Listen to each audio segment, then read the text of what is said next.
How does an all-time great coffee manufacturer improve on the classic single boiler design of the Gaggia Classic Pro? Well, by adding a second boiler, of course, and a bunch of other features that people have been screaming for years. Let's check it out.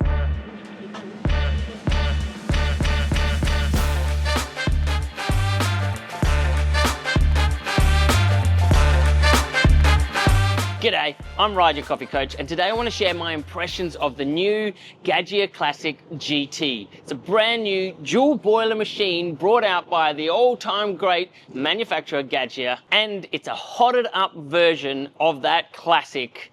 Just like Gran Turismo is one of the hotted up cars for all of those classic car lovers out there. It's essentially the same machine that came out 35 years ago, although they've updated a bunch of features. So no longer do you have to be an experienced barista coming into it knowing how to temp surf and how to do the proper step-by-step process to get your perfect extraction. So now, newbies alike can finally wet their feet with one of the best all-time greats in all of these features just come at the click of a button. And nor do you need to be an experienced electrician to be able to mod, take it apart, add electricals just to get that perfect coffee. No, now newbie home baristas can finally sink their teeth into this classic machine, which looks essentially the same, mostly.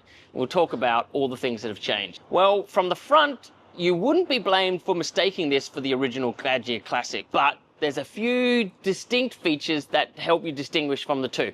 One is obviously the nice red line there that's made it really look like that GT type car from the advert. That's what they're really saying. And also they've added that little red highlight to the needle of the pressure gauge. And the pressure gauge is a huge updated feature because on the old Gaggia Classic, they didn't have that pressure gauge. You didn't know if you were over extracted, under extracting your coffee.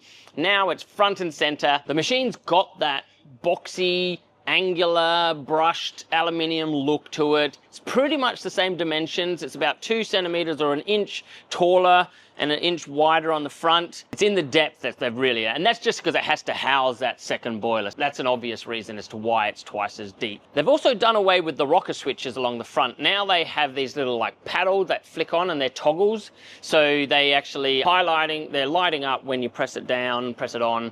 However, I've heard from a few other people who've had it that sometimes they'll flick it on, walk away, come back expecting it to be ready, and they haven't actually turned it on. They've just flicked the button and they haven't pushed it down far enough. Now, along the front, you've got your turn on, you've got your manual extraction, you've got your pre-infusion, you've got your steam and your water, and those toggles all control that. But they're not the only controls on the machine. Actually, on the top is a whole LCD, a 2.4-inch TFT LCD display, and that actually is going to be where you control all of your menu settings and your temperatures and things like that. So I love that they've sort of kept that classic look whilst adding in a bit of that upmarket tech. And yes, you heard me right. Finally, they added in a PID to control the temperature. So no more having to temp surf and get it all wrong and do all of the crazy steps just to make your coffee extraction stable. Now, because it's a dual boiler, you can actually set the steam temperature and the extraction temperature, and they're going to be held nice and stable. So you're going to be able to pull shots back to back to back to back and not have one of them be sour, one of them be burnt. And because it's a dual boiler, you'll also be able to make your coffees at the same time. So you won't have to have that extended wait, waiting for the boiler to cool down or heat up if you're making milk or making your extractions. So now you can just bump them out straight at the same time, like a machine gun. You're gonna absolutely love this. I'm excited to actually get my hands on one of these. And you won't have to have that excessively long process of, flushing the water first, then hitting the extraction, then turning it off, then back again and standing on one leg and touching your nose and saying the alphabet backwards just so you can get that stable temperature. This is all going to be perfectly suited for newbies coming in to make their coffee straight out the gates. Now, one of the coolest features is the programmable pre-infusion. So they have a setting that you can just have it be in there constantly, or you can just do the manual pre-infusion as well, and you can run that as long as you like with a really low pressure bar. Because on the old Classic, you couldn't do pre-infusion without hacking it, without putting mods into it. Now it's standardized, it's in the machine, and if you don't want to have to think about it, like say you're coming new to coffee and you just know I need to put in 4 seconds of pre-infusion, you can just have that automated. Or if you're a bit more experienced, you can really play with the manual pre-infusion, watch for those first drops of coffee, and then put on the full pressure. The steam power really excites me because the steam pressure on the old Gaggia Classic was a little bit too powerful for home users. it just punched the steam out. Now you can actually set that temperature, set that pressure to be a little bit more, it's nice and dry, nice and fluffy, a little bit more controlled. It looks to me like the steam one is similar to the old one, which I wish they had have made it just a bit more flexible, a bit wider on the side, but I know they like to keep everything nice and compact, so maybe that's why they went with this design. And the build's pretty much the same in terms of it's a 58mm portafilter. They do look like they've updated the portafilter handle, which I just never really liked the Gaggia Classic Pro portafilters, but that's something that you could upgrade on your own anyway. But the one that they've upgraded to on this looks a little bit nicer, so I'm keen to see how the people feel about that. And there's a nice little feature, which probably just a little gimmicky for most people anyway, is that you can take the drip tray out, put it on top, and that gives you a smaller headroom. Or if you have a nice big cup or you want to do it into a bigger jug, then you can put it back down again and you've got nice headroom in there. But, you know, for most people, that's just a moot point anyway, because you'll do it into a shot glass. Is it a perfect machine? I don't know.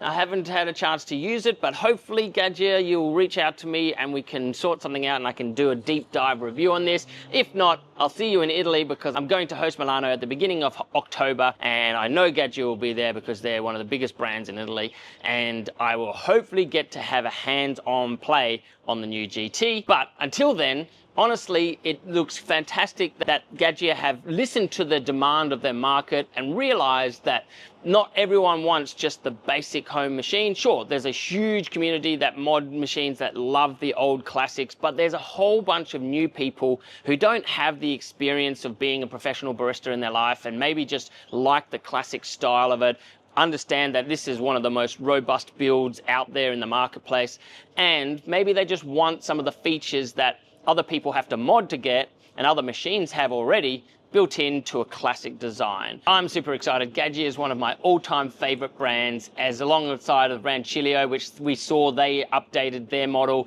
to bring out the dual boiler just recently, and a couple of years ago. It's great to see Gaggia following suit now. Sure, this machine might not be for everyone, however, maybe this wasn't on your radar. So I hope you enjoyed this video. This is just my first impressions of the machine, so once I get into it, I'll do another review much deeper than this, and maybe this wasn't on your radar.